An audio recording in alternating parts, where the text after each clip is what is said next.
আমাদের একটু সতর্ক, যেহেতু ভূমিকম্পের কোনো আর্লি ওয়ার্নিং অন্যান্য দেশে আছে কিনা আমি জানি না, বাট আমাদের দেশে ওইরকম কোনো আর্লি ওয়ার্নিং দিতে পারে না। তবুও কেউ কেউ বলতেছিল যে 10 সেকেন্ড আগে নাকি একটা ওয়ার্নিং দেয়।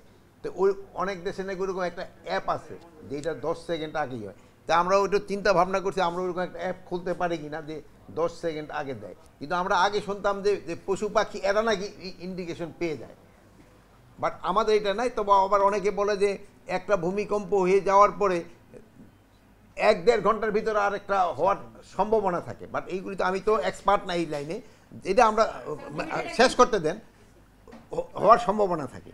বাট ওই 1-1.5 ঘন্টা পরে আবার এই সম্ভাবনাটা কমে যায়। কিন্তু আমাকে তো দেখা গেল যে একটা হওয়ার পরে গতকালকে আবার ছোট আকারে হয়েছে।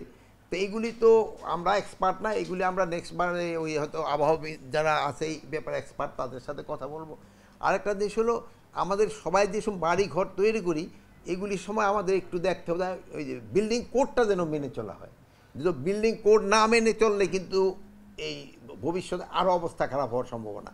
আরেকটা জিনিস হলো, আমাদের থেকে জলাশয় টলাশয় ভরে ওখানে কিন্তু আমরা বিল্ডিং করে ফেলি, ওইগুলিও কিন্তু খুব একটা রিস্কই থাকে।